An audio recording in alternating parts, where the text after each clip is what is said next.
إلى الله بإذنه وسراجا منيرا صلى الله تعالى عليه وعلى آله وعلى أصحابه وبارك وسلم تسليما كثيرا كثيرا أما بعد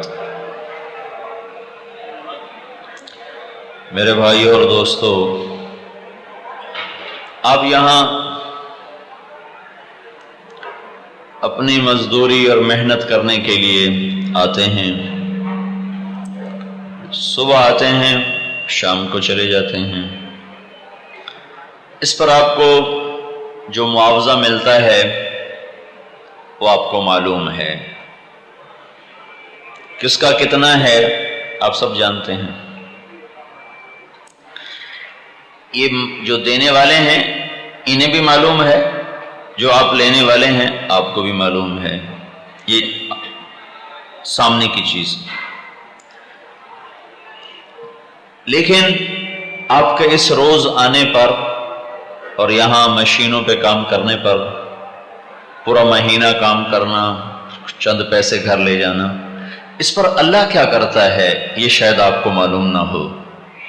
کہ آپ یہ شاید سمجھتے ہوں گے کہ صرف نماز پڑھیں تو اس سے جنت ملتی ہے، اس سے اللہ راضی ہوتا ہے، روزہ رکھیں تو اس سے جنت ملتی ہے، اللہ راضی ہوتا ہے، حج کریں، زکوٰۃ دیں، نفل پڑھیں۔ بے شک، کیونکہ نماز کے بغیر تو انسان ہی نہیں ہے، اس میں تو کوئی شک نہیں ہے۔ وہ آئے تھے اپنا طائف والے آئے تھے کلمہ پڑھنے، تو انہوں نے کچھ شرطیں لگائیں، کہا جی ہم مسلمان ہوتے ہیں لیکن ہم نماز نہیں پڑھیں گے۔ تو اللہ کے نبی نے فرمایا پھر مجھے تمہارے اسلام کی ضرورت ہی کوئی نہیں۔ وہ اسلام ہی نہیں ہے جس میں نماز نہ ہو۔ تو یہ تو ہماری بنیادی چیز ہے کہ ہم جس اللہ نے ہمیں پیدا کیا ہے ہم اس کی پکار پر اس کے آگے سر جھکائیں۔ یہاں آپ صبح سے شام تک کام کرتے ہیں، تو میں نے پوچھا سہیل بھائی سے کہ آپ ایک مزدور کو کتنا تنخواہ دیتے ہیں؟ کہا جو حکومت نے مقرر کی ہے 6000۔ صبح سے شام تک محنت کر کے پورے مہینے خون پسینے کے بعد 6000 کے بعد یہ اتنا حق جتلاتے ہیں کہ یہ کام کیوں نہیں کیا، یہ کیوں نہیں کیا، یہ ایسے کرنا تھا، یہ ایسے کرنا تھا، اس میں یہ کمی ہے، اس میں یہ کمی ہے، اور اس کے پیچھے معاوضہ ہے 6000۔ اب صرف ایک آنکھ جو اللہ نے بنائی ہے، صرف ایک، یہ نہیں صرف ایک، اس ایک آنکھ کو کہیں بازار سے خرید کے لا کے مجھے دکھائیں اور ساری زمین سونا بنا دیں، اور سارے پہاڑ آپ ہیرا بنا دیں، یاقوت بنا دیں، اور پھر آپ منڈی میں جائیں، کہاں بھائی یہ سونا لے لو، ہیرے لے لو اور یاقوت لے لو، اور ایک آنکھ دے دو میری ضائع ہو گئی ہے، تو ساری دنیا کا سونا چاندی اور ساری دنیا کے سائنسدان آپ کی آنکھ کا ایک بال نہیں بنا سکتے ہیں۔ اور اس ایک مثال دے رہا ہوں، اس ایک آنکھ میں اللہ تعالیٰ نے 13 کروڑ بلب لگائے ہوئے ہیں، 13 کروڑ بلب۔ دوسری آنکھ میں 13 کروڑ، 26 کروڑ بلب لگے ہوئے ہیں۔ یہ اللہ نے مفت لگا کے دیے، ہم سے کوئی معاوضہ نہیں مانگا ہے۔ یہ نوخن ہے جو اللہ تعالیٰ نے 5 انگلیوں پر 10 انگلیوں پہ لگائے ہوئے ہیں، پاؤں پر بھی ہاتھوں پر بھی۔ یہ نوخن آپ کبھی کاٹتے کاٹتے جلدی میں تھوڑا سا زیادہ کاٹ دیں تو سارا دن آپ کی وہ جگہ درد کرتی ہے کہ ہائے آج نوخن زیادہ کٹ گیا، درد ہو رہا ہے۔ جب تک وہ پیچھے سے نوخن بڑھ نہیں آتا تو آپ درد کی ٹیسیں محسوس کرتے رہتے ہیں، ٹھیک ہے نا بھائی؟ یہ نوخن کہیں سے آپ خرید کے لے آئے ہیں؟ یہ تو آنکھ تو بڑی پیچیدہ سی چیز ہے، سادہ سی چیز ہے نوخن، سادہ، بالکل سادہ چیز ہے، کوئی اس میں پیچیدگی نہیں ہے۔ تو آپ ساری دنیا میں جائیں، اچھا اگر یہ نوخن کھچ جائے تو کوئی فیکٹری چل سکتی، کوئی کاروبار چل سکتا ہے، کوئی گاڑی چل سکتی ہو، کوئی رکشہ چل سکتا ہو، نہ مزدور کی مزدوری چلے گی نہ مل والے کی مل چلے گی۔ صرف یہ چھوٹا سا پردہ ہے جو 10 انگلیوں پر ہے، اگر یہ کھینچ کے نکال دیا جائے تو ہم درد کی شدت سے چیخ و پکار الگ اور کاروبار زندگی معطل اور ختم۔ تو لہٰذا اللہ کی پکار پہ سر نہ جھکانا، اس سے بڑی تو انسانیت سے گری ہوئی بات کوئی نہیں۔ میرے نبی نے کہا بہت بڑا ظالم ہے، بہت بڑا ظالم ہے۔ ہمارے دل میں آئے گا قدر کرنے والا، ڈاکہ ڈالنے والا، چوری کرنے والا، زنا کرنے والا، ہاں یہ بھی ظالم ہے، لیکن میرے آپ کے نبی نے فرمایا بہت بڑا ظالم ہے۔ کہا جی کون؟ کہا جو اذان سنے اور نماز نہ پڑھے۔ آپ کہو گے جو میں تو غریب ہوں، تھوڑی سی تنخواہ ملتی ہے، مشکل سے خرچہ پورا ہوتا، میں نے کس پہ ظلم کرنا؟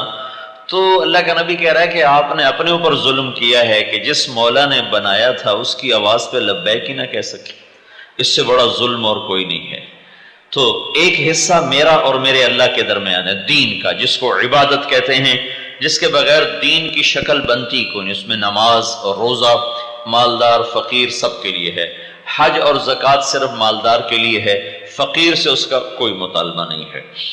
ذکر ہے، قرآن کی تلاوت ہے، اس سے ہمیں دین کی شکل ملتی ہے۔ اس کے بعد جو ہمارا کاروان زندگی ہے اور کاروبار زندگی ہے، یہ بھی دین ہے، اس کا پتہ بہت تھوڑے لوگوں کو ہے۔ تو اب جب آپ صبح گھر سے نکلتے ہیں، روزانہ آنا کوئی آسان کام ہے، اور سب اکثر آپ نوجوان، بالکل نوجوان بیٹھے ہوئے ہیں، تو کئی جذبات آپ کے مرے نہیں، کہیں دفن نہیں ہوئے، احساسات، جذبات، خواہشات اندر ہیں، لیکن ایک پہیہ ہے زندگی کا جو اس بے رحمی سے گھوم رہا ہے کہ مجھے بھی اپنے ساتھ وہ گھما رہا ہے۔ تو کیا یہ ایسے ہی مفت میں ہے یا اللہ بھی اس پہ کچھ کرنے والا ہے؟ اللہ بھی اس پہ کچھ کرنے والا ہے۔ نماز، روزے، حج، زکوٰۃ کا تو سب کو پتہ ہے، لیکن اس پہ کیا ہوگا؟ تو اس میں دو باتیں اگر کام کرنے والا کر رہا ہے، ایک سچائی اور ایک دیانت، نہ جھوٹ بولے نہ خیانت کرے، دو کام، رزق حلال ہو۔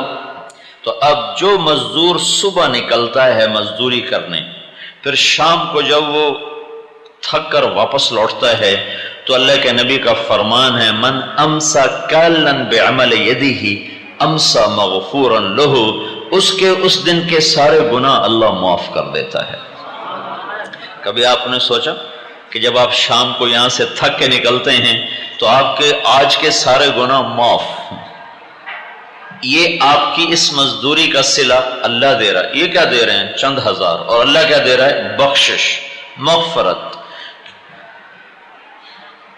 حضرت سعد بن معاذ رضی اللہ تعالیٰ عنہ اللہ کے نبی کے ایسے سامنے بیٹھے ہوئے تھے، تو ان کے ہاتھوں پہ نظر پڑی اللہ کے نبی کی، تو ان کے ہاتھوں پر نہ ایسے نشان تھے اور ہاتھ بڑا سخت۔ تو آپ نے ان سے پوچھا سعد یہ کیا ہے؟ کہ یا رسول اللہ میں اپنے کھیت میں خود کام کرتا ہوں، مزدوری کرتا ہوں اپنی باغ میں، یہ فقر کا زمانہ تھا، نوکر نہیں ہوتے تھے، میں اپنے باغ میں خود کام کرتا ہوں، تو کسی چلاتے چلاتے یہ میرے ہاتھوں پہ نشان پڑ گئے ہیں، اس کی وجہ سے میرے ہاتھ سخت ہو گئے۔ تو آپ نے سعد کا ہاتھ یوں پکڑا اور ایسے چوما، ہاتھ کو چوما، اور یوں فرمایا کہ بچوں کو حلال، حرام نہیں، جھوٹ نہیں، بددیانتی نہیں، بچوں کو حلال کھلاتے کھلاتے جو ہاتھ ایسے ہو جائے گا اس ہاتھ پہ دوزخ کی آگ حرام ہو جائے گی۔ تو اب یہ ہاتھ تو مزدور کا ہی ایسا ہو سکتا ہے نا، جو مشقت میں مشینوں کے ساتھ پھنس رہا ہے، کبھی دھاگے کے ساتھ پھنس رہا ہے، کبھی سلائی کے ساتھ پھنس رہا ہے، کبھی کسی اٹھا رہا ہے، تو وہ سارا دن اس کے ہاتھ میں حرکت حرکت حرکت۔ تو اللہ کے نبی کی خوشخبری ہے کہ جو بچوں کو حلال حلال حلال ہیں، یعنی جس میں جھوٹ نہیں، جس میں کھوٹ نہیں، جس میں خیانت نہیں، بددیانتی نہیں، جو بچوں کو حلال کھلاتے کھلاتے ہاتھ کا یہ حال بنا لے گا، اس پہ اللہ دوزخ کی آگ کو حرام کر دے گا۔ یہ روز آپ کی طرف، آپ کے لیے اللہ کا تحفہ اور اللہ کا انعام ہے اور اللہ تعالیٰ کا صلہ ہے کہ حلال کمانے میں جب مسلمان تھکتا ہے۔ ایک اور حدیث مجھے یاد آئی کہ ایک روایت میں نے پڑھا کہ بعض گناہ ایسے ہیں جو نماز روزہ سے بھی معاف نہیں ہوتے، وہ حلال کمانے میں جو پسینہ بہتا ہے اس پہ معاف ہوتے ہیں، اور حلال کمائی میں جو تھکن ہوتی ہے اور تھکاوٹ ہوتی ہے اور پریشانی ہوتی ہے اس پر وہ گناہ اللہ تعالیٰ معاف فرماتا ہے۔ ایک بادشاہ نے بڑا گھر بنایا بہت خوبصورت، پھر اس نے اپنی رعایا کو دعوت دی، آؤ دیکھو میرا محل کیسا ہے۔ تو لوگوں نے دیکھا، اس کی بڑی تعریف کی کہ بہت عالیشان ہے، دو آدمی چپ بیٹھے رہے، وہ کچھ نہیں بولے۔ بادشاہ نے کہا تم نہیں بولے؟ وہ کہنے لگے ہماری رائے تھوڑی مختلف ہے۔ کہا کیا؟ کہنے لگا باقی تو ٹھیک ہے، یہ گھر بہت عالیشان ہے، لیکن اس میں دو عیب ہیں، دو عیب، وہ نکل جائیں تو پھر ہر شے مکمل ہے۔ بادشاہ نے پوچھا کیا ہے؟ کہ ایک عیب تو یہ ہے کہ اس گھر کا بنانے والا ایک دن مر جائے گا اور یہ گھر چھوڑ جائے گا، اور دوسرا عیب یہ ہے کہ یہ گھر ایک دن اجڑ جائے گا، مٹ جائے گا، باقی ٹھیک ہے۔ تو بادشاہ نے کہا باقی پھر ٹھیک رہ کی گیا ہے، جھاڑو ہی پھیر دیا تم نے، پیچھے کیا رہ گیا؟ تو وہ کہنے لگا کوئی گھر ایسا ہے جس کا مالک مرتا نہ ہو اور وہ گھر اجڑتا نہ ہو؟ کہاں ہے؟ کہ وہ کدھر ہے؟ کہ اس کے لیے بھی مرنا پڑتا ہے، وہ یہاں نہیں ہے، وہ موت کے بعد ہے، وہ جنت ہے۔ تو آرام اور چین اور سکھ کی زندگی کے لیے اللہ نے ایک ٹھکانہ بنایا ہے جس کا نام اس نے جنت رکھا ہے، اور نافرمانوں کے لیے ایک ٹھکانہ بنایا جس کا نام اس نے جہنم رکھا ہے۔ وہ بھڑکتی آگ ہے، وہ مہکتا چمن اور گلستان ہے، جہاں اللہ آپ کی ہر خواہش کو اعلیٰ پیمانے پر پورا کرنے والا ہے، جس کو کوئی نہ سوچ سکتا ہے، نہ تصور کر سکتا ہے۔ اس عالی شان جنت کو اللہ نے مٹی سے نہیں بنایا، پتھر سے نہیں بنایا، لوہے سے نہیں بنایا۔ اس جنت کو اللہ تعالیٰ نے سونے چاندی اور گارے مٹی سے بنایا، سونے چاندی اور مشک عنبر اور زعفران کافور سے بنایا ہے، اور اس کے جو گھر ہیں وہ موتی یاقوت زمرد کے۔ اس میں ایک اللہ نے جنت بنائی ہے جس کا نام ہے جنت الفردوس۔ فردوس اللہ کے وی آئی پیز کی جنت ہے، اور عجب بات ہے کہ قیامت میں اللہ کے سارے وی آئی پی میں کوئی 99% غریب لوگ ہوں گے اور کوئی 100 میں ایک مالدار ہوگا، ورنہ 99 میں 99 غریب لوگ اللہ کے وی آئی پی ہوں گے۔ ایک صحابی نے پوچھا یا رسول اللہ قیامت کے دن آپ کو کہاں ڈھونڈیں؟ تو آپ نے کہا میری امت کے غریبوں میں ڈھونڈنا، میں ان کے ساتھ کھڑا ہوں گا، مالداروں کے ساتھ نہیں، میں غریبوں کے ساتھ ہوں۔ اور ہمارے نبی نے غربت کا وہ معیار قائم کیا کہ میں پوری دنیا پھرا ہوں، میں نے کوئی غریب ایسا نہیں دیکھا جو اللہ کے نبی کے درجے کی غربت گزار کے دنیا سے گیا ہو یا گزار رہا ہو، کہ ہمارے نبی پر 4 دن گزر جاتے تھے، ایک لقمہ منہ میں نہیں جاتا تھا، ایک لقمہ۔ آپ باغ میں داخل ہوئے تو کھجوریں تھی گری پڑی، تو آپ کھجور اٹھا کے کھانے لگے، اور آپ کے ساتھ ایک صحابی ہیں عبداللہ بن عمر، تو آپ نے ان سے کہا عبداللہ تو نہیں کھاتا؟ کہ یا رسول اللہ مجھے بھوک نہیں۔ تو آپ نے فرمایا عبداللہ مجھے بھوک لگی ہے، آج 4تھا دن ہے میں نے کچھ نہیں کھایا، 4تھا دن ہے۔ تو پوری دنیا میں میں نے کوئی ایسا غریب نہیں دیکھا جو 4 دن کھانا نہ کھاتا ہو، جس کے گھر میں 4 دن چولہا نہ جلتا ہو، ایسا غریب دنیا میں کوئی نہیں دیکھا ہے۔ اور 2 مہینے گزر جاتے تھے اللہ کے نبی کے گھر میں چولہا نہیں جلتا تھا، اور فاقے سے رہتے تھے، اور پانی اور کھجور کھانا تھا۔ اور بعض اوقات ایسی نوبت آ جاتی تھی بھوک کی وجہ سے کہ آپ کی عادت نہیں تھی کہ جس گھر میں ہوتے تھے نا، آپ کی 9 بیویاں تھیں جن کے ساتھ آپ رہ رہے تھے، جس گھر میں ہوتے تھے وہیں کھانا کھاتے تھے، مل گیا ورنہ روزہ رکھ لیتے تھے۔ بعض اوقات ایسا ہوتا تھا کہ بھوک کی شدت میں آپ سارے گھروں میں پتہ کرواتے کہ پتہ کرو دوسری بیوی کے گھر میں کچھ مل جائے، تو کسی بیوی کے گھر سے ایک لقمہ نہیں ملتا تھا۔ اور یہ فقیری آپ کی اختیاری تھی، کوئی زبردستی نہیں تھی کہ ملا نہیں۔ ایک اسرافیل آیا اور آپ کے سامنے ایسے تھال رکھ کر کہا یا رسول اللہ یہ ساری دنیا کے خزانوں کی چابیاں ہیں، اگر آپ فرمائیں تو اللہ آپ کے لیے ساری دنیا کے پہاڑ سونا چاندی بنا دے گا، آپ کیا چاہتے ہیں، بادشاہت یا فقیری؟ کا میں فقیری چاہتا ہوں، میں بادشاہت نہیں چاہتا۔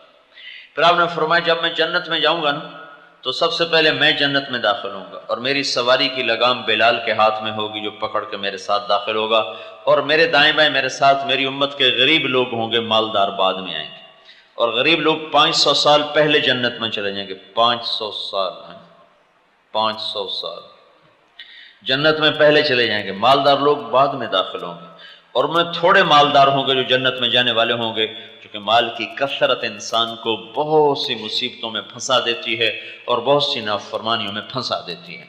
حشر کے میدان میں کچھ لوگوں سے اللہ فرشتوں سے کہے گا حساب لو، وہ آئیں گے ان کے پاس کہ بھائی حساب دو، وہ کہیں گے کس بات کا؟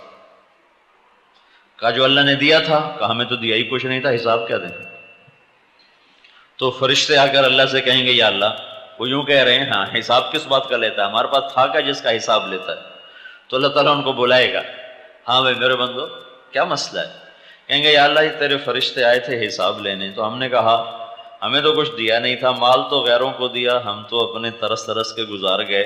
تو اس پر اللہ تعالیٰ فرمائے گا اما انی لم ازو عنکم الدنیا لہوان بکم علی، میرے بندو مجھے پتا تھا میں نے تمہیں دنیا نہیں دی، اس لیے نہیں کہ میرے پاس تھوڑی تھی، اس لیے نہیں کہ میں تم سے غافل تھا، اس لیے نہیں کہ تمہارا درجہ کوئی میری نظروں میں چھوٹا تھا، میں آج تمہیں مالداروں سے اور بڑے دنیا جنت والوں سے تمہیں عالی شان درجات دینا چاہتا تھا، اس لیے میں تمہیں دنیا سے بچا بچا کے رکھتا چلا آیا۔ آج ساری جنت تمہاری ہے، جدھر قدم رکھو گے تمہاری ملک ہے، تمہارے حوالے ہے۔ تو وہ جو اوپر کی جنت الفردوس ہے جہاں ایک مقام ہے، جو جنتیں ہیں نا، جیسے اب آپ ٹاپ فلور پر ہیں تو اس کے جو نیچے فلور ہیں تو اس کو جنت الفردوس سمجھو، باقی نیچے کی دوسری جنت ہیں۔ جو ٹاپ فلور جنت الفردوس ہے وہ اللہ نے فرشتوں سے نہیں بنوائی، خود اپنے ہاتھوں سے بنائی، خود اپنے ہاتھوں سے بنائی۔ نیچے والی جنت فرشتوں سے، امر کن سے، جنت الفردوس کو اپنے ہاتھوں سے بنایا ہے۔ اس میں جس دن بنایا، ایک تو جب ہاتھوں سے بنی تو کمال ہو گیا، پھر جس دن اللہ نے بنایا تھا اس دن سے لے کر آج تک اور آج سے لے کر قیامت تک اللہ اس کو روزانہ دن میں 5 دفعہ خوبصورت، پہلے سے زیادہ خوبصورت بنا دیتا ہے، ہر دفعہ وہ 5 دفعہ پہلے سے زیادہ خوبصورت ہو جاتی ہے۔ اس جنت الفردوس میں ایک عالی شان مقام ہے اس کے اندر۔ تو اللہ کے نبی نے فرمایا اس جنت میں 3 آدمی جا سکتے ہیں، چوتھا نہیں۔ کون کا؟ ایک وہ جس کو اللہ نے حکومت دی اور اس نے عدل کیا، ظلم نہ کیا، رزق دیا، طاقت دی، اس نے عدل کیا، ظلم نہ کیا۔ مالداروں کے لیے بھی راستہ دیا ہے، میرا نبی مالداروں کا بھی نبی تھا، غریبوں کا بھی تھا۔ اور فرمایا دوسرا وہ جس کے ساتھ رشتہ دار برا سلوک کرتے تھے اور وہ اس کے باوجود ان سے اچھا سلوک کرتا رہا۔ یہ بڑا اوکھا چیپٹر ہے، کیونکہ ایک دم بدلے کا ذہن بنتا ہے، اس نے ہمیں یوں کہا ہم کیوں نہ کریں، اس نے یہ کیا ہم کیوں نہ کریں۔ تو اللہ کے نبی نے فرمایا جو یہ نہیں کرے گا اور اپنے رشتہ داروں کی ہر زیادتی کے بدلے میں صبر کر کے ان کے ساتھ اچھا سلوک کرتا رہے گا تو دوسرا یہ ہوگا جو جنت کے اس مقام پر پہنچے گا۔ تیسرا دوسرا نہیں آیا، یہ اچھا سلوک ایسی دولت ہے۔ اور تیسرا فرمایا وہ جس کو میں نے تھوڑا رزق دیا اور اس میں گزارا کر رہا اور غلط کام نہ کیا، جھوٹ نہ بولا، بددیانتی نہ کی، خیانت نہ کی، کھوٹ ملاوٹ، جتنے راستے ہیں غلط کمانے کے، رزق تھوڑا دیا تھا، گھر اس کا بڑا تھا، خاندان اس کا زیادہ تھا، کمائی اس کی تھوڑی تھی، تو اس میں گھٹ گھٹ کے چلتا رہا اور اسی میں وہ سہ کے چلتا رہا اور اسی میں وہ سہتے سہتے مر گیا، اور اس نے میری نافرمانی کے لیے ایک لقمہ بھی نہ اٹھایا، ایک پیسے کا بھی روادار نہ ہوا۔ میں اس کو اس عالی شان مقام پر پہنچاؤں گا جہاں بڑے بڑے ابدال اور قطب اور بڑے بڑے اولیاء اور مشائخ نہیں پہنچیں گے، لیکن یہ آدمی وہاں پہنچ جائے گا۔ تو صبح سے شام تک اللہ کی مرضی کے مطابق رزق حلال کمانا، یہ اللہ پاک کے ہاں اتنا پسندیدہ اور محبوب ہے۔ اگر یہ اللہ کی مرضی کے مطابق ہو تو اس پر بھی گناہ معاف ہوتے ہیں۔ ایک تو میرے جی میں یہ آیا کہ آپ اکثر نوجوان تھے، تو میں نے کہا میں آپ کو یہ بتاؤں آپ کی حوصلہ افزائی کے لیے کہ آپ اس پر پریشان نہ ہوں کہ یہ ضرورت پوری ہوتی ہے اور وہ پوری نہیں ہوتی۔ اس پر اللہ بہت کچھ دینے والا ہے، اور یہ اس لیے اللہ تعالیٰ کے دن قیامت کے دن فرمائے گا بھائی غریب میرے غریب بندوں کو بلاؤ، چلو بھائی تم مالداروں سے 500 سال پہلے جنت میں چلے جاؤ، ان کا حساب ہوتا رہے گا اور ان کو جنت میں داخل کر دیا جائے گا۔ اور 500 سال کتنا لمبا عرصہ ہے، یہ زندگی ہماری 50 60 70 سال کی ہے، اور وہاں پہلا صلہ اس کا یہ ہوگا کہ اللہ اتنی صدیاں پہلے ان کو جنت میں پہنچا دے گا جو دنیا میں ضرورتوں کے ہاتھوں ٹوٹتے رہے اور کٹتے رہے، لیکن اللہ کے حکم کو نہیں چھوڑا اور اللہ کی شریعت کو نہیں چھوڑا۔ مجھے ایک صوبے دار ملا، کہنے لگا میں نے تبلیغی جماعت میں چلہ لگایا، تو اس کے بعد میں نے غلط طریقے چھوڑ دیے مال اکٹھے کرنے کے، تو مجھ سے میرے افسر نے ایک دن پوچھا اب تیرا گزارا کیسے ہوتا؟ تو میں نے کہا ہوتا ہے اللہ کرتا ہے۔ کہا نہیں مجھے اتنی تنخواہ میں جو تم گزارا کر رہے ہو مجھے بتاؤ کیسے ہوتا ہے. تو میں نے اسے کہا اگر گزارا پوچھتے ہو، اب 3 سال ہو چکے ہیں میرے گھر میں سالن نہیں پکا، میں چٹنی سے روٹی کھا لیتا ہوں، میرے بچے بھی کھا لیتے ہیں، لیکن ہمارا ضمیر مطمئن ہے کہ ہم حرام لقمہ نہیں کھاتے، اندر ہمارا مطمئن ہے. یہ وہ آدمی ہے جو جنت کے اس درجے پر جائے گا جس پر بڑے بڑے ولی اللہ بھی نہیں جا سکیں، جن کو یہاں آپ دیکھتے ہو نا حضرت اور پیر اور فقیر، یہ آپ کے قدموں کی خاک کو بھی نہیں چھو سکیں گے اگر آپ اس طرح حلال محنت میں، حلال کمائی میں تھکتے رہے اور نافرمانی نہ کی. تو آپ کا یہ روز کا آنا آپ کی جنت کا راستہ ہے، جنت کا راستہ ہے. آپس میں محبت سے رہنا، کسی کو گالی نہ دے، کسی کا حق نہ مارے، کسی پر زیادتی نہ کرے، جس کا کام کر رہا ہے اس کے ساتھ بددیانتی نہ کرے، آپس میں پیار محبت ہو. تو یہ صرف اتنا آپ کا جو کام ہے یہ آپ کو جنت کے وہ مقام نصیب فرمائے گا جو بڑے بڑے تہجد پڑھنے والے اور روزے رکھنے والے اور بڑی بڑی پگڑیاں باندھنے والے وہ اس مقام پہ نہیں پہنچیں گے جو آپ لوگ پہنچ جائیں گے، بشرط کہ اس کے ساتھ فرض پورے ہوں، نماز پوری ہو، روزہ ہو، اللہ تعالیٰ نے جو فرائض ہمارے ذمے لگائے ہیں وہ اس کے ساتھ پورے ہوں، تو پھر اللہ کے فضل سے آپ کی یہ کمائی آپ کی جنت کا راستہ ہے. دوسری بات آپ سے یہ کرنی تھی کہ آپ یہاں لباس تیار کرتے ہیں، لباس آپ معاشرے کے انتہائی محسن ترین افراد ہیں. لباس ایک ایسی ضرورت ہے، یہ نہ ہو تو آدمی مرتا تو نہیں، لیکن یہ نہ ہو تو زندگی کا پہیہ رک جائے گا، کاروان زندگی رک جائے گا. روٹی پانی نہ ہو تو آدمی مرتا ہے، اور لباس نہ ہو تو زندگی جام ہو جائے گی، ایک قدم آگے نہیں سرک سکتے. پوری دنیا میں یورپ میں آزادی ہے، کپڑے اتار دیے، ننگے ہو گئے، لیکن وہ بھی بازاروں کو، گھروں کو اور نظام کو کپڑوں میں لے کے چلتے ہیں، ننگے ہو کے نہیں. ننگا ہونا انسانیت کا سب سے بڑا عیب ہے اور ہے. تو آپ جو ہے نا لوگوں کے لیے لباس مہیا کر رہے ہو. اس کو قرآن کی ایک آیت بیان کرتی ہے، یا بنی آدم قد انزلنا علیکم لباسا، اے میرے بندو میں نے تم پر بہت بڑا احسان کیا، قد میں نے تمہیں پر بہت بڑا احسان کیا ہے کہ میں نے تمہیں لباس عطا کیا ہے، اور کہ میں نے آسمان سے اتارا ہے، آسمان سے. کپاس کا دانہ نہ ہوتا ہے اور یہ دھاگے کا میٹیریل نہ ہوتا تو کپڑا کہاں سے بنتا. تو کہ میں نے آسمان سے تمہارے لیے لباس اتارا ہے. یہ دو کام کرتا ہے، یواری سواتکم، ایک تو تمہیں بے پرد ہونے سے بچاتا ہے اور تمہارے جسم کو یہ چھپاتا ہے، وریشا، اور دوسرا کام کیا ہے کہ یہ تمہیں خوبصورت بناتا ہے. ساری خوبصورتی لباس میں ہے، ننگے ہونے میں کوئی حسن نہیں ہے، مرد ہو یا عورت. جدہ میں نا ایک ڈریس ڈیزائنر ہے، وہ جتنے یہ رائل فیملیز ہیں، سعودیہ کی، قطر کی، امارات کی، کویت کی، اور جب عراق تھا اس وقت، ان سب کی خواتین کے لباس وہ تیار کرتا تھا. پھر اللہ نے اس کو تبلیغ میں لگا دیا، بڑی اس میں تبدیلی آئی.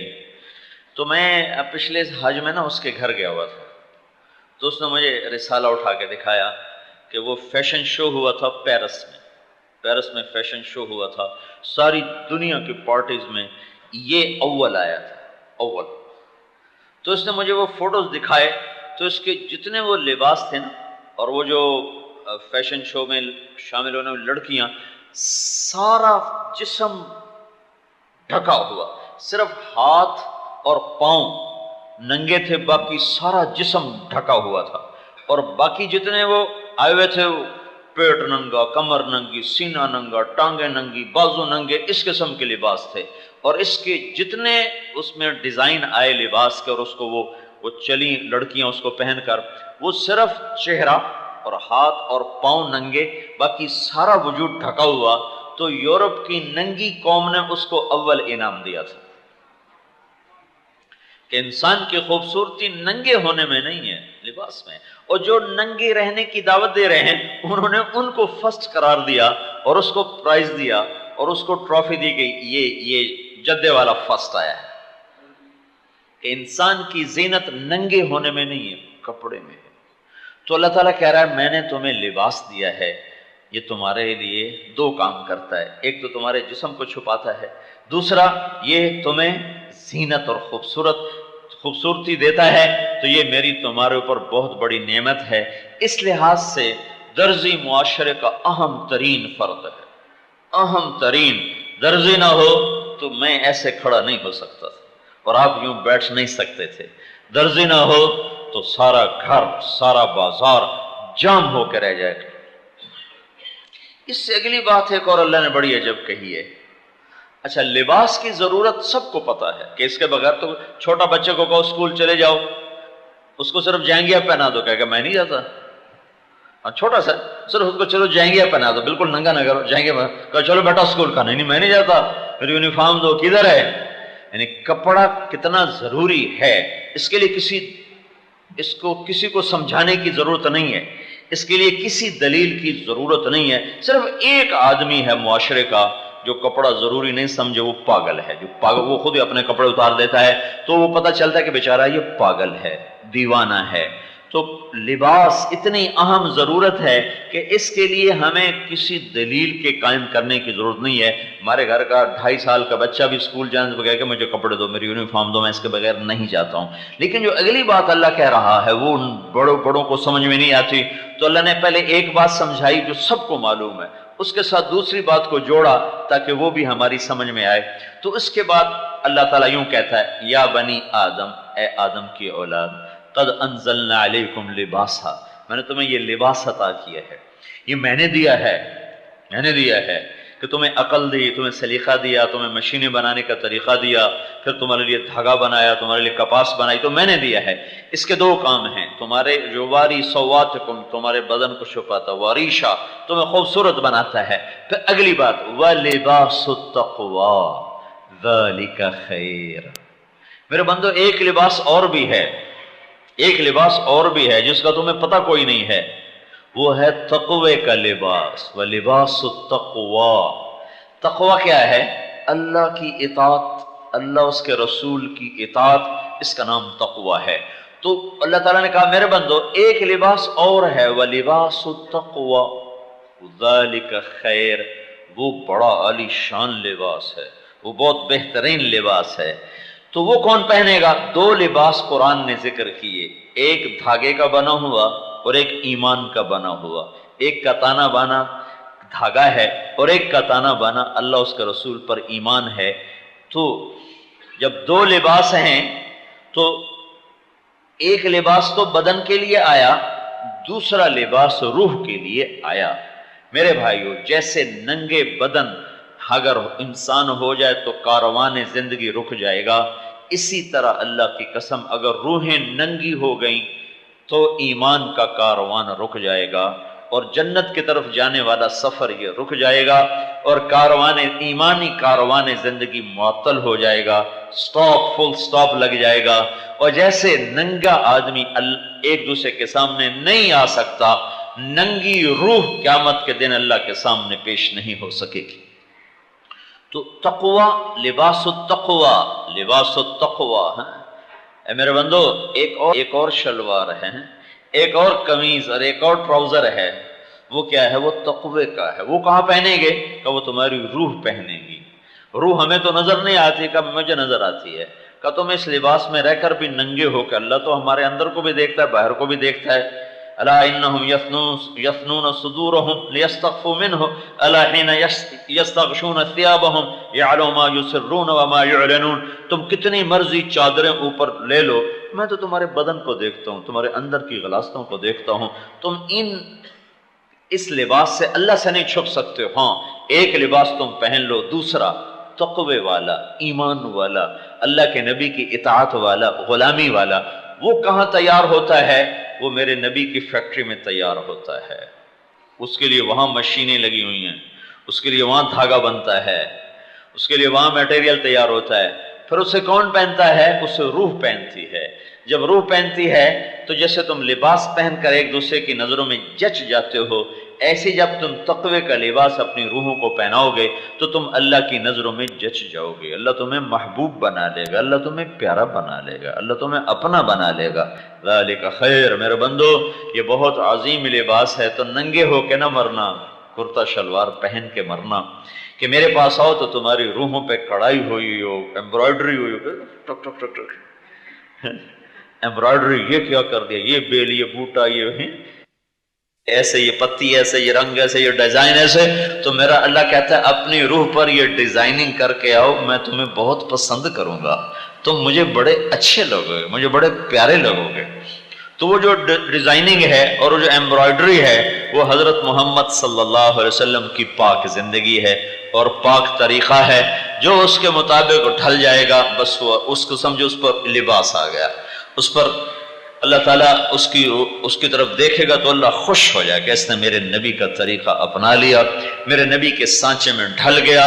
تو میرے عزیزو وہ لباس جو میرے اللہ نے دیکھ کر مجھے پاس کرنا ہے وہ یہ نہیں، وہ ہے جو میرے نبی کی فیکٹری میں تیار ہوتا ہے، جس کا نام تقوی ہے، اور وہ روح پہنتی ہے. جب وہ روح لباس پہنتی ہے تو پھر وہ باپرد ہو کر اللہ کے دربار میں پیش ہو سکتی ہے. جیسے ننگے انسان کو بازار میں، دفتر میں، گھر میں بیٹھنے آنے کی اجازت نہیں ہے، ننگی روح کو اللہ کے دربار میں پیش ہونے کی اجازت نہیں ہے، اس کو وہیں سے دھکا دے کے جہنم میں ڈال دیا جائے گا. تو میری آپ سے گزارش ہے کہ یہ لباس بھی پہننا ہے، یہ بھی پہننا ہے. یہ حضرت محمد صلی اللہ علیہ وسلم کی پاک زندگی کا لباس ہے. یہ جو تبلیغ کا کام ہو رہا ہے یہ اس لباس کی تیاری ہے. جو تبلیغ میں جاؤ بھائی، جاؤ بھائی، جاؤ بھائی، ہم کہتے ہیں نکلو بھائی، نکلو بھائی، نکلو بھائی، یہ اسی کی تیاری ہے کہ ہم اللہ کے محبوب کی پاک زندگی کو اپنی زندگی بنائیں اور ہمارا سانچہ اس میں ڈھلے. تو جب ہمارے کپڑے اترے اور کفن اترے، قبر میں جا کر کفن تو لوگوں سے ہوتا ہے نا چھپا ہوا، قبر میں تو کفن اتر جاتا ہے. کیسے اتر جاتا ہے؟ ختم ہو جاتا ہے، ریزہ ریزہ ہو جاتا ہے، سارا وجود بھی ختم ہو جاتا ہے، مٹی ہو جاتا ہے. اس میں سے ایک اور وجود نکلتا ہے. ایک طارق جمیل آپ کو نظر آ رہا ہے، یہ تو مٹی کا ڈھیر ہے.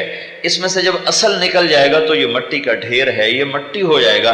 یہ کرتا اگر میں اتار دوں جسم سے اور دوسرا پہن لوں تو یہ پھٹے یا دھلے مجھے کوئی فرق نہیں پڑتا ہے نا. پریس استری کیا جائے یا ویسے پھینک دیا جائے مجھے کوئی فرق نہیں پڑتا ہے. تو جب اس کرتے اور شلوار میں سے روح نکلتی ہے، جسم سے جب روح نکلتی ہے تو جسم ایک کرتے کی طرح ہے، کٹے پھٹے جلے، نکلنے والے کو کوئی پرواہ نہیں. اب جب یہ نکل رہی ہے نا روح، تو اس کو نکلتے ہوئے کرتا بھی چاہیے، شلوار بھی چاہیے، ورنہ ننگی کیسے نکلے گی. تو اس کو نکلتے ہوئے اب اس نے سب سے بڑے دربار میں جانا، سب سے بڑے دربار. کسی بڑے افسر سے ملنا ہو تو ویسٹ کوٹ ایسی ہونی چاہیے، جوتا ایسا ہونا چاہیے اور کرتا ایسا ہونا چاہیے، بیچ میں پھول بھی لگا ہو، کھبے سجے بھی نہ ہوئے، ہپ کو جگہ تے کھلوتا ہوئے ہیں. تو اب تم نے اللہ کے دربار میں جانا ہے، تو اللہ کے دربار میں جانے کے لیے اب تمہاری روح نے جسم کو چھوڑا، تو اسے اگر ننگا بھیج دیا تو اللہ کے دربار کو دہیں کھلے گا اور وہیں سے اسے اٹھا کے جہنم میں ڈال دیا جائے گا. اور اگر اس کو آپ نے کرتا پہنا دیا، شلوار پہنا دی، اسے مزین کر دیا اپنے حبیب، اپنے محبوب صلی اللہ تعالی علیہ وسلم کے پاکیزہ لباس سے جس کا نام تقوی ہے، تو آپ کو فرشتے بھی ہاتھوں ہاتھ لیں گے. پہلے آسمان والے استقبال کریں گے، دوسرے تیسرے چوتھے، ہر طرف آپ کے لیے مبارک مبارک کی صدا ہوگی، یہاں تک کہ روح جا کر اللہ کے عرش پہ سجدہ کرے گی اور اللہ کہے گا میرے بندے میں تم سے راضی ہوں، جا تو بھی مجھ سے راضی ہو جا اور انتظار کر، دن آئے گا جب میں تیرے لیے جنت کے دروازے کھول دوں گا، ابھی مزے کر، تیرے لیے نہ کوئی پابندی ہے. تو یہ جو تقوی والا لباس ہے، کرتا شلوار ہے، ٹراؤزر اور قمیص ہے، یہ تبلیغ میں تیار ہو رہا ہے، تبلیغ میں. تو میں آپ سب بھائیوں سے گزارش کروں گا کہ آپ اس کے لیے وقت نکالیں اور 3 دن کے لیے اللہ کی راہوں میں نکلنا شروع کریں. پھر جب آپ کو ہمت ہو جائے تو 40 دن کے لیے نکلنا، 4 مہینے کے لیے نکلنا، لیکن 3 دن کا جانا نہ چھوڑو. 3 دن تبلیغ میں جاؤ تو آپ کا تانا بانا بننا شروع ہو جائے گا اور آپ کا لباس تیار ہو جائے گا. اور اپنی روزمرہ زندگی میں ایک نماز نہ چھوڑیں، ذکر و تلاوت نہ چھوڑیں، زبان سے کسی کو گالی نہ دیں، کسی کی برائی نہ بیان کریں، کسی کی برائی نہ سنیں، اور یہاں کام کے دوران دیانتداری سے کام کریں. حلال رزق کبھی ضائع نہیں ہوتا اور حرام رزق کبھی محفوظ نہیں رہتا. حلال کمانے والوں کے گھر میں کبھی خزاں نہیں آتی اور حرام کھانے والوں کے گھر میں کبھی خوشی اور بہار نہیں آتی. یہی میرے رب کا فیصلہ ہے اور اسی کے ہاتھ میں کائنات کی بادشاہی ہے. یہ ایک غلط ذہن ہے کہ پیسہ آئے گا تو ہم خوشحال ہو جائیں گے. اللہ کی قسم یہ بہت بڑا جھوٹ ہے. اللہ راضی ہوگا تو ہم خوشحال ہو جائیں گے. تو آپ سارے بھائی اس کی نیت کرو اپنے آپ کو اس کے لیے تیار کرو کہ ہم نے ایک اور لباس بھی پہننا ہے کہ جب ہم اللہ کے دربار میں جا رہے ہوں تو ہم فٹ فاٹ ہوں، ویسٹ کوٹ بھی ہو، کرتا بھی ہو، شلوار بھی ہو، پریس بھی ہوا ہو، خوشبو بھی لگی ہوئی ہو، تو اللہ بھی کہے واہ واہ بڑا اچھا بندہ آ گیا میرا، بڑا اچھا بندہ آ گیا، چلو اس کو فل پروٹوکول دو۔ تو اس کی سارے بھائی نیت کرو، ارادے کرو، ٹھیک ہے نا؟ تو انشاءاللہ تبلیغ میں وقت لگاؤ گے نا؟ اور یہاں فیکٹری کی پابندی سے نماز نہ پڑھو، اللہ کا حکم سمجھ کے نماز پڑھو، اور ان کے اوپر جو تمہارے باسز ہیں ان کے چیک بیلنس سے دیانتداری سے کام نہ کرو، بلکہ اللہ کا کو اپنے سامنے حاضر ناظر رکھ کے دیانتداری سے کام کرو۔ تو میں نے آپ کو کتنے فضائل سنائے ہیں کہ اگر آپ شام کو جب گھر لوٹیں گے تو آپ کے گناہ معاف ہوں گے اور آپ کے کھاتے کھلے ہوں گے کہ اللہ آپ کو معاف کر چکا ہو، ٹھیک ہے نا بھائی؟ اللهم لك الحمد كما أنت أهله فصل على محمد كما أنت أهله وافعل بنا ما أنت أهله إنك أهل التقوى وأهل المغفرة. ربنا آتنا في الدنيا حسنة وفي الآخرة حسنة وقنا عذاب النار. اللهم وفقنا لما تحب وترضى واجعل آخرتنا خيرا من الأولى. یا اللہ ان سب بھائیوں کو قبول فرما، ہم سب کو قبول فرما، ان کی محنت، ان کی زندگی میں برکت عطا فرما، انہیں کشادگیاں عطا فرما، ان کی روحوں کو بھی مزین فرما، ان کے جسموں کو بھی مزین فرما، دنیا بھی آسان فرما اور آخرت بھی آسان فرما۔ یا اللہ اس رزق کے حلال کمانے والا بنا، صحیح محنت کرنے والا بنا، اور زندگی یا اللہ ایسی گزروا دے کہ تو راضی ہو جائے، تو راضی ہو جائے۔ جو کام تجھے ناپسند ہیں تو نے روکا ہے وہ ہمیں چھوڑنے کی توفیق دے دے، جو تجھے پسند ہیں اور تو نے ان کے کرنے کا کہا ہے ان کے کرنے کی توفیق دے دے۔ ان کے مال جان عزت آبرو میں برکت دے دے، اور دنیا اور آخرت کی ہر خیر عطا فرما، اور دنیا اور آخرت کے ہر شر سے محفوظ فرما۔ جن کے گھروں میں کوئی بیماریاں ہیں شفا عطا فرما، تنگ دستیاں اور قرضے ہیں تو دور فرما، کوئی آپس کی لڑائیاں اور جھگڑے ہیں تو انہیں صلح میں تبدیل فرما، کوئی بے برکتی ہے تو اسے برکت میں تبدیل فرما۔ یا اللہ کوئی چھپی ہوئی حاجات ہیں جو صرف تجھے سنا سکتے ہیں اور کسی کو بھی نہیں بتا سکتے، سنا سکتے، تو میرے مولا اپنے غیب سے ان کی وہ حاجات اپنے خزانوں سے پوری فرما، اپنے خزانوں کے دروازے ان کے لیے کھول دے، اپنی رحمت کے دروازے ان کے لیے کھول دے، اپنی مادی نعمتیں روحانی نعمتیں دونوں کے خزانے ان بھائیوں کے لیے کھول دے، اور ہم سب سے راضی ہو جا، اور ہمیں جنت الفردوس میں سب کو اکٹھا فرما۔ وَنَسْأَلُكَ خَيْرَ الدُّنْيَا وَالْآخِرَةِ